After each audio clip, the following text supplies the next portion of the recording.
like, I thought Dahmer and the Donner Party were the same thing until literally like 2 months ago.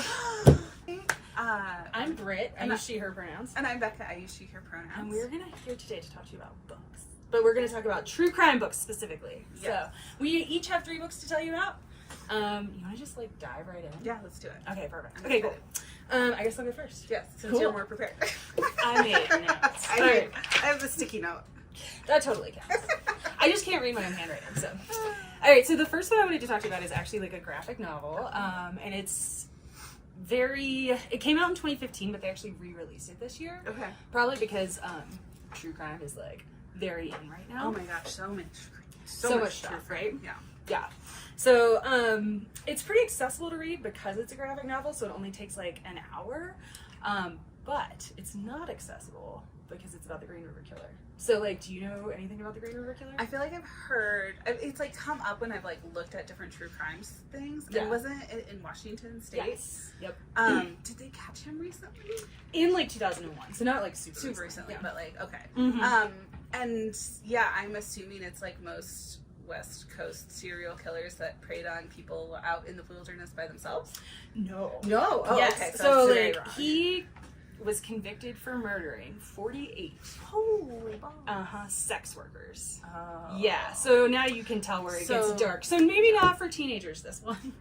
Because there's even a darker part of it that I don't want to tell you, because when it's revealed, it's like I had read this in 2015, but I had forgotten that part, and when I was like reading the graphic novel, I like set it down and had to like walk around my house and have feelings. Oh, so I'm gonna have to read this book. Yeah, it's really dark though. So the Green River Killer follows like one of the detectives on the case. Yeah. His name was Tom Jensen, and so like basically what happened was the Green River Killer was like very active in the early 80s. Okay. And then kind of it turned into like a cold case situation, but they kept this one guy on the case. Yeah. And so then they and like it would be a little depressing. Oh god, no, like you're a little the only one working on this. This like 48 women were murdered. Yeah, maybe up to 90. Honestly, yeah, like bad. Anyway, so they like found 48. So anyway, so like I said, not late, but the book follows Tom Jensen, and so the person who wrote the book is his son, right?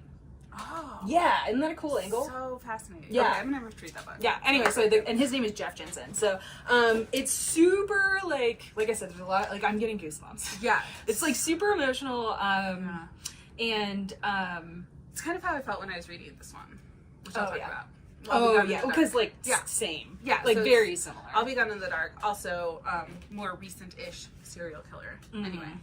So this one is available on Hoopla, which is a library. Yeah, right? Yeah. So it's a library app, which means you don't have to wait for stuff. So it's like on demand. Great. So anyone can read it when they want to. Especially you can read it right now. Very impulsive like I am when I'm like, I want to read it now. Don't make me wait. Or like I'm in the mood for this specific book. Yeah. I have 2 modes. I have like, I literally don't want this book to ever come in because I'm very overwhelmed and I probably won't read it when it does come in. Like I will just like keep putting it on hold on overdrive. Or suspending your hold. Exactly. Or I have to read it right now. Yep. Those are my 2 modes. There's no overdrive. Yeah, right. Like I have some books on my overdrive that I've had on hold for overdrive purgatory. Yeah, exactly. I'm like, but I do want to read it, but I'm just never in the mood. Right, exactly. It comes in and you're just like, no. It looks good, but it's gonna make me sad. Right. That's like what it is for me. That's how I feel about tomorrow. Oh yeah, totally. I'm like, it's just gonna make me sad. I don't think I have that capacity like in me right now. Yeah, and then I read them and I always love them. I know. But I'm just like sad about things enough on my own. I don't need to be, like, artificially made sad. Yeah, it's like being a human is sad right now. I feel like it's just hard. Yeah. Okay. Anyway, moving on. Should I do it now, or do you want to? Yeah, go for it. So I'll do my graphic novel too. It's My Friend Dahmer, and it's written by Derf Backderf.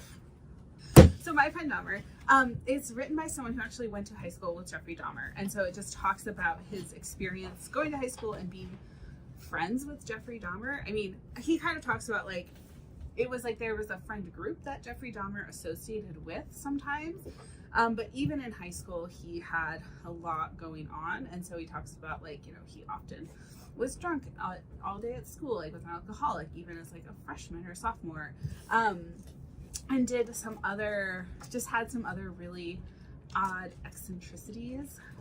There's a whole section where the author goes over to his house and he has like these like jars of animals that he's like melting basically. Gross. It's super gross. So, you know, I think it was like, he was one of those kids, like, I think we all kind of know where they're like, yeah, I mean, I don't really know. Mm-hmm. Different. So he kind of talks about that, and he kind of just talks about it from a point of, like, how Jeffrey Dahmer has just failed in a lot of spots in his life by the adults around him, and that sort of, you know, then he doesn't really talk about much of the whole part of the story where Jeffrey Dahmer is actually killing people. It's more about that high school experience. He talks about it a little bit just from like a, you know, kind of far away aspect of it, and like their friends groups' reactions to finding out what happened. So anyway, it was good. Right, like Jeffrey Dahmer is definitely one of those that you like hear a lot about, and like I know the basics of what happened, so I didn't really need to know more about it because it is pretty gruesome. Yeah. But it was really interesting to get that point of view of what his life was like kind of before. Yeah. Yeah, I didn't know like anything. I didn't like read about the show Controversy, and we like tried to watch it a little bit, and I got like 15 minutes in, and I was like, I cannot do this. Yeah. Yeah, and like I also, oh my god, so I got Dahmer compared with the, like, I thought Dahmer and the Donner Party were the same thing until literally like 2 months ago. Like, I didn't realize they were separate things. I thought it was the same thing. Sorry. And then we started watching the show, and I was like, wait, what is this? This is your chameleon moment. Oh, it is my chameleon moment. Yeah, no, Donner Party and Dahmer, I definitely thought was the same thing. I can understand. Cannibalism. They both eat people. Right, but like, one was a little more justified. One was a little more justified. It also happened in like 1850. Right. Well, whatever. In California. I just must have learned about them at the same time. That's hysterical. Thought they were the same thing. I love that. They're so not. much. So yeah, so that's, if you are interested in a less maybe bad intense. or intense Yeah. or what's the word? Triggering? Exploitative. Okay, yeah. Exploitative. Oh, there you go. That. Yeah. Look at Dahmer, Jeffrey Dahmer. I think this is a good one if you don't really want to, like, because you know the one that came out on Netflix, everyone, you know, the victims especially spoke out a lot against. Yeah. And I think this is a little different take on it. So. Yep. Yeah, I googled it after I started to watch it. Anyway. And you were like, wait, why are they not going to California? I'm like, wait Where a minute. are They're the oxen? Well, I was like immediately I was like, oh my god, Jeffrey Dahmer and the Dahmer Party, and I was like, it's not Dahmer Party, it's Donner. Anyway, like I realized it like immediately. My partner was like, wait. All right. Okay, what's our next book? Okay, so my next book is actually probably my favorite of the three. Not even probably, it's definitely my favorite of the three. So it's called A Taste for Poison. Oh, yeah, you've talked about this one. I was gonna say, you've already heard me talk about it, because I have been talking about it nonstop. Anyway, 11 Deadly Molecules and the Killers Who Used Them.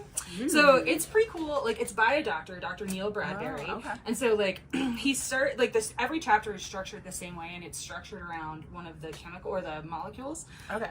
So you have to, like, you get some chemistry in there? You get like a little bit of biology, okay. But I will say, like, I did road test it. I'm a biology major. I did road test it to see if it's like understandable to normal people. Like, I listened to a few chapters with my partner, and he like totally was like fascinated. So very understandable biology. Normals, exactly. Norms. Exactly. For those of us without a science background. For those of us with liberal arts backgrounds. So anyway, the way the book is structured is really fun. Like, every molecule, he will start off and tell you like a true crime story. Yeah. And then he goes into the biology of how the thing works, and then like what it does to your body and how your body reacts to it. That does sound good. It's really interesting. And then he tells you another true crime story about it. Oh. Yeah, so like lots and lots of true crime stories. True crime, how it works. True crime. It's exactly. Like a true crime sandwich. It is a true crime sandwich. It's perfect. But there are some like really freaking like wild stories in this book. So I'm not gonna lie, I thought it was all gonna be like ladies poisoning their husbands. Yeah, that's usually what. But it's so much the other way around. Like, so many men murdering their husbands with poisoning. Anyway, so like their husbands or wives? Wives. Okay. So like one of the ones they caught is like ridiculous. Anyway, but the first one was like that I wanted to tell you about was this guy tried to murder his wife with gin and tonic. So he like went to med school. I mean, of all the ways to die. I know, right? So he like, I think a lot of them were doctors poisoning their wives, right? Like they had the means and the Why is it just because they didn't want to be married anymore? Mm-hmm. Okay. Yeah. Or like one of them like, and I don't think it's this one, but one of them like the woman got knocked up and they couldn't afford a baby, so he just killed both of them. Yeah. Anyway, so okay. yeah, like you should not read the potassium chapter. I'll just tell you that right now. Oh. Like, trust me, don't read that one. Okay. If you read, you should read this. Okay, skip that the chapter. potassium Yep. chapter. Mhm. Okay. Yeah, yep. Children are I'll involved. Is never I feel like eat all a I need to say. banana again. Yeah, death by potassium sounds awful, by the way. So actually, what's really interesting is like most of these poisons in low doses are not poisons, right? Yeah, that's like everything. Right? It's true, right? Like so much stuff. Like if you just eat way too much of it, is bad. Right, exactly. Like but water. if you have a little bit of it, you're gonna be okay. That's true. Even water, you can have too much of. She says that she drinks that. Right. No, dude. So anyway, G&T guy, what he did is he went to a Safeway and he poisoned a bunch of tonics, like just That were like on the shelf. Mhm. So other people are getting poisoned too. Mhm. So that he wasn't suspicious. It's a bad batch, Becca. It's a bad batch situation, and it's like literally, he in the book he kept saying Safeway, and we're in like Scotland. Anyway, so I'm like, wait, is this a multinational grocery chain? Anyway, so he's in the grocery. How is Safeway in that many places when it's It could that be bad? like completely right. It's so okay. Sorry if you love Safeway, but seriously, that is like the grocery store dreams go to die in. Oh, anyway, Okay, so all keep right. telling me. Back to poison. So he poisoned all of the gin and tonic, or all of the Yeah. tonic. Okay.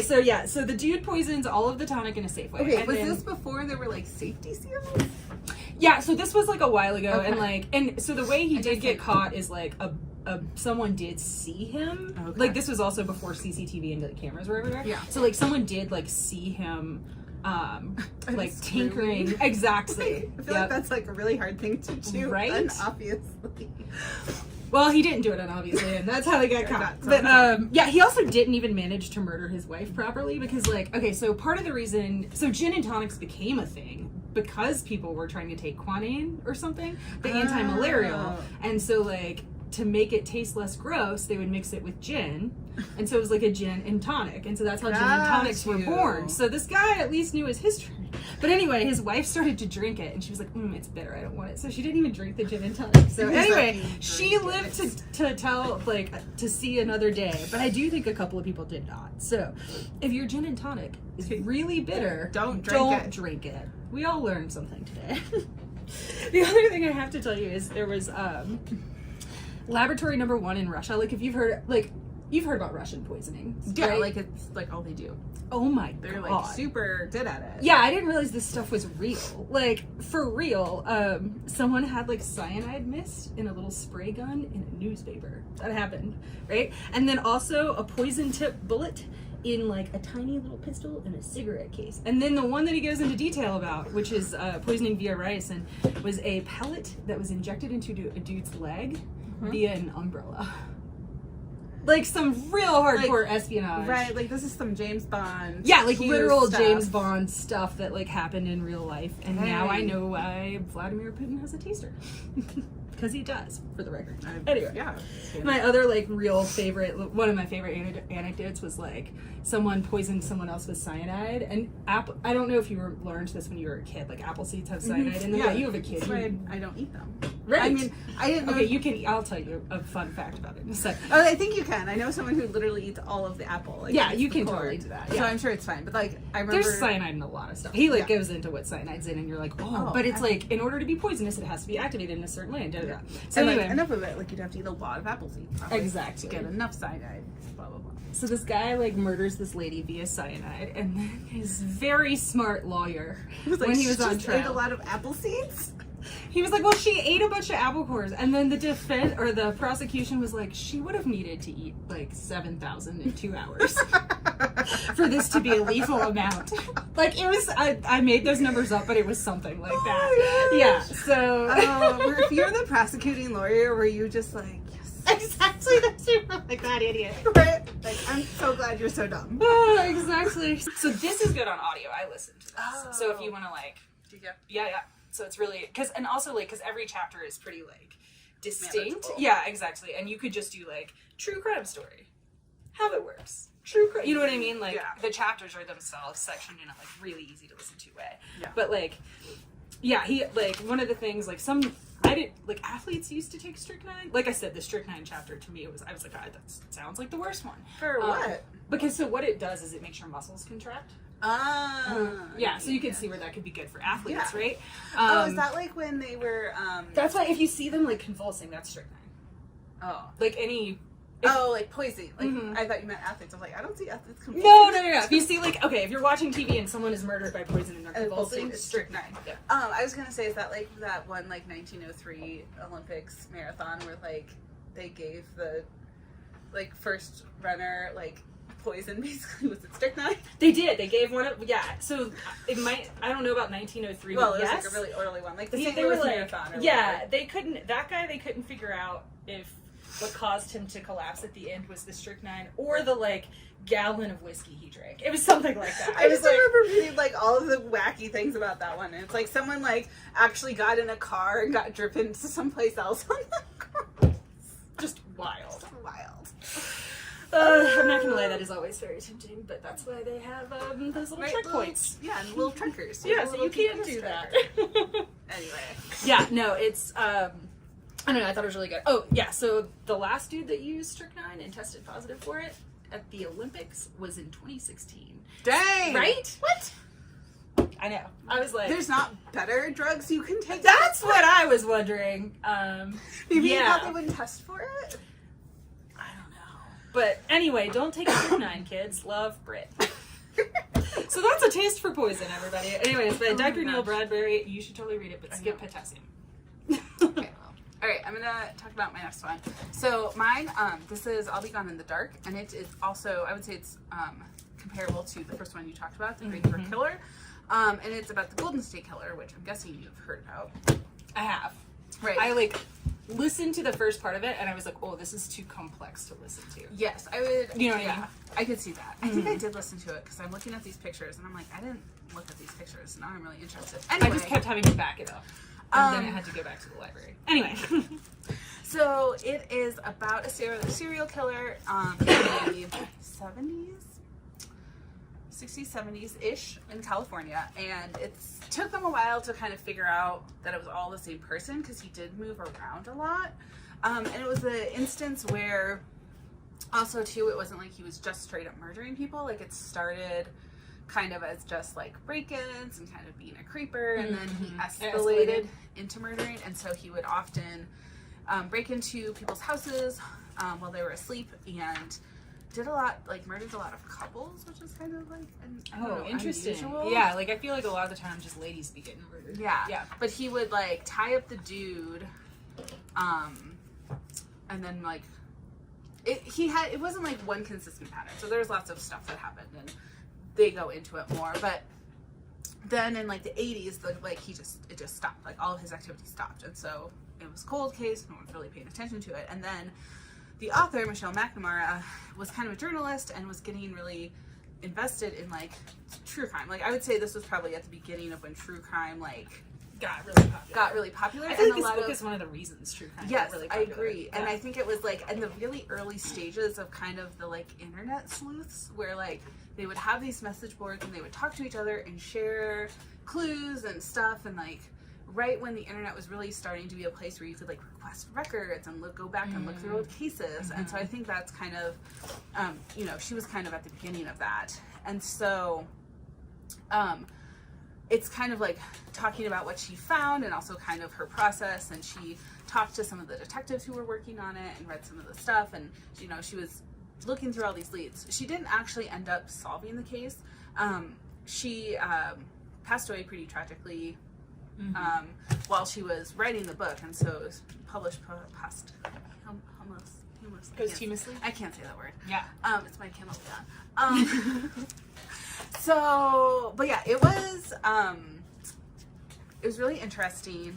They did catch the guy in, like, 2017 because of DNA, not his DNA, like DNA database. So a relative of his did one of those, like, 23andMe, not that one, but like one of those, one that didn't have as strict of, like, sharing confidentiality policies. And so basically the California, which also made me think twice before you do one of those. Anyway, keep going. From an information privacy perspective, right? Although I don't know, if I knew my teen, I help them catch, like, my that would be cool. But think about all the bad ways that data could be used against you. Anyway, so that's one of his like relatives did it, and because of that, they did have his DNA from the different crime scenes, And so they were able to identify who the guy was. And he actually was a police officer while he was doing all of the creepy stuff, which is just extra terrible. Yeah. And it's interesting because they suspected that maybe the person had law enforcement background because how careful they were to not get caught, and like they seemed to know what, like how they check, like exactly. would find him.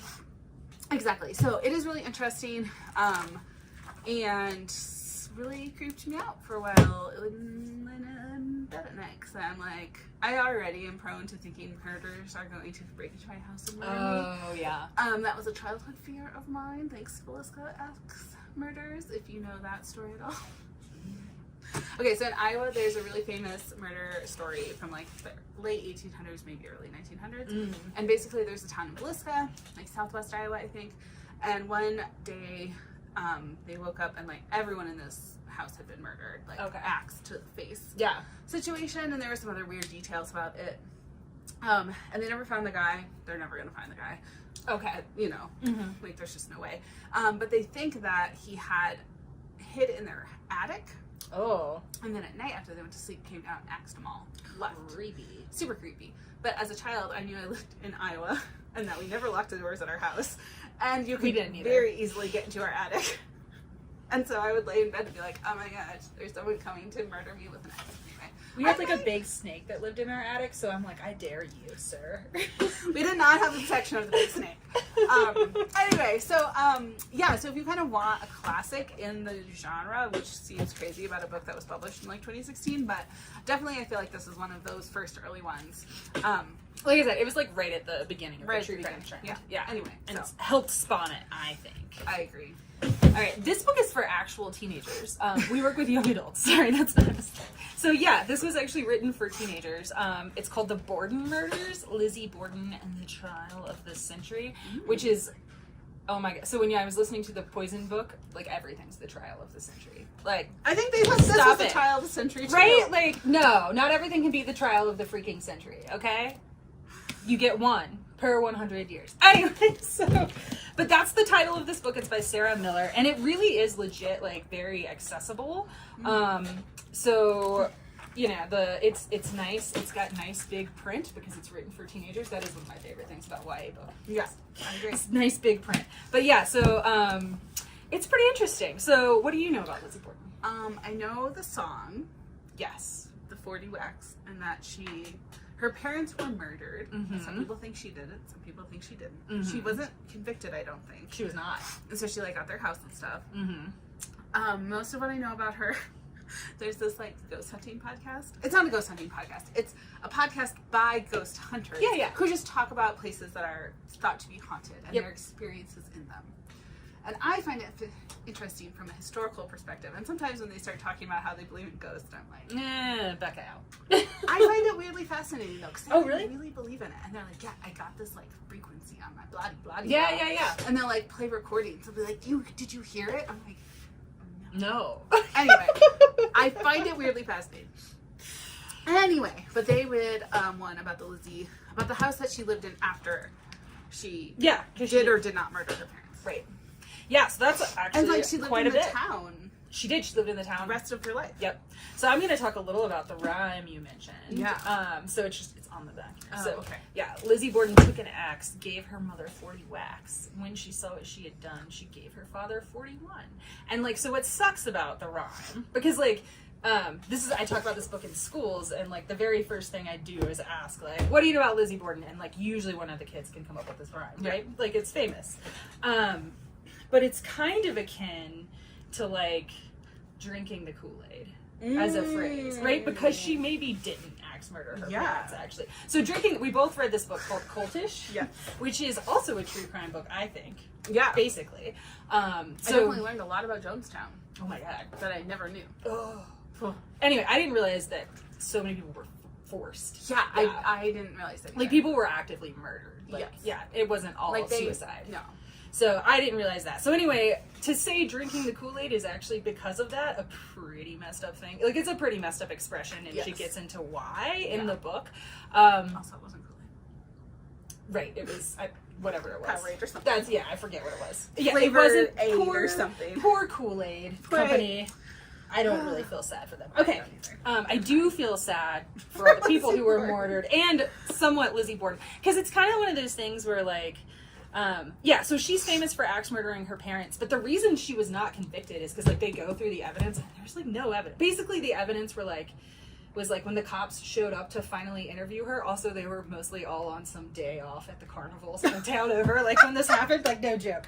So, like, it wasn't a carnival, but it was something like that, and so, like, right? So when the cops, like, finally show up and they interview her, like, she was really calm.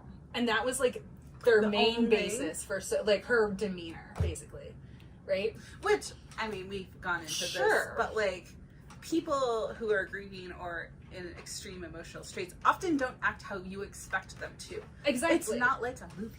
Yeah. No, right? Like, sometimes, like, my sister just, like, breaks into laughter. You know what I mean? Yeah, like, humans don't react stereotypically to those things. Exactly. Like, we have expectations of how people should react that don't actually match up with reality, right? And sometimes that pans out, like, all of the men who murder their wives and then are, like, real chill about it. Yeah, they actually did murder their wives. Might have been poisoning. Anyway, but yeah, I'm always very suspicious when it's like, well, it's how they acted. I'm like, that's not evidence. Exactly. Yeah, and so, like, it didn't stand up in court, like, at all. So she wasn't convicted. Which is surprising, honestly, for the time. For the time, exactly. Yeah, because, like, I mean, a lot of it is, like, people hate ladies is part of it, right? Like, that is definitely a big part of this book. But she was basically, like, people would follow her around and say, like, people just harass her for the rest of her life for something she might not have done. Like, I will say, like, probably didn't do. Yeah, like, inconclusive. Like, other people were there and had means and motive. She didn't have motive, did have means, if that makes sense. Yeah, so, like, and she was, like, buried at the foot of her father's grave. Yeah. You know, like, it seems like she really loved her parents. Anyway, but it was kind of like, did you listen to Serial? Like, the first one? Mm-hmm. Just the first one. Okay, yeah. So for me, like you said, it's kind of like the end of that, where you're like, I don't know if Adnan did it or not, but I do know he shouldn't be in jail for it. Like, that's how I felt at the end of Serial. And that's basically how you feel. Like, good, I'm glad she wasn't convicted. And also, this whole rhyming situation is a little messed up. Yeah. So, because she was harassed throughout her life for something she... Now her ghost could just be pissed at us, of course. Her ghost can go around axe murdering. Apparently her house, or the house, not the house that her parents were murdered in, but the house she lived in later, apparently is, like, maybe haunted. The other thing that I thought was interesting was Daddy was worth about $500,000. Anyway, so there's definitely a lot of motive for a lot of people there. Yeah. All right. My last one is also historical and also written for teens. So it's, when did Lizzie Borden, that was like late 1800s? Oh, God. Here, we'll find out. You do you. 1892. Okay, yeah. So this is about 30 years after. It's in Chicago. It's in the 1920s, kind of like Prohibition era. And basically two friends who are kind of like outcasts, sort of, just kind of odd, hook up and end up murdering a small boy and then, like, hiding his body. And the murder itself is, like, obviously terrible, but not necessarily the main focus of the book. It was more about their, like, backstory and kind of, like, why it even happened. And it was, they were both convicted. Sorry. And ended up being in jail. Spoiler for something that happened 100 years ago. I think it's okay. One of them did get paroled, ended up being paroled. The other one died in prison. But it was really interesting because, like, she kind of sets it up as, like, one of them was, like, almost a sociopath. Like, just had, like, no, or psychopath, I get those mixed up, but, like, basically had no empathy or, like, emotions for anyone else. Disorder of some Had a personality of some sort, yeah. And, like, there were a lot of other things that went into it, like, he was probably abused by his nanny and had, like, a really weird relationship with her. Gross. And so he had this kind of, like, domineering personality and was, like, obsessed with, like, killing animals and stuff. Classic signs. Yep. And so he hooks up with the other guy, and it's almost like he kind of, like, gets him under his spell. The other guy was gay, which in the 1920s, hard thing. And so they had kind of, like, a romantic relationship as well that, like, just, like, it was almost like neither one of them, like, they played off of each other. And, like, it was a really weird dynamic that was really interesting for her to talk about. Because they both wanted something from the other person and were like manipulating the other person to get what they wanted. And this really weird dynamic. Anyway. It sounds like fascinating. Yeah, it was really fascinating. I didn't know anything about it. I honestly thought it was a graphic novel, and I got it to try to meet my Goodreads goal. But then I was like, oh, this sounds good. I got sucked in anyway. It was a fast, easy read. I mean, big, the big print and stuff. They talk a lot about the trial of the century. Right? Not everything can be the trial of the century. But apparently it was like a really big deal in Chicago in the 1920s. They were both like kids of like rich families too, which was like another added element of it. So anyway, it was super interesting. I'm surprised they didn't get away with it. Right? Yeah. Honestly. Yeah. So it was super interesting. And if you like weird, like psychological kind of looking at like the psychology piece of it. Yeah, and like the psychology of like how does this happen? Yeah. She spent a lot of time talking about that. So anyway, that does sound interesting. Yeah. Cool. Awesome. Well, thanks for hanging out with us and listening to us talk about true crime books. We'll link to them down below. Yeah. Share your favorite true crime book or story in the comments. Oh yeah, please do that. Yeah. Awesome. And subscribe and follow for us for more. Yeah, we'll be back next month with horror books. Bye.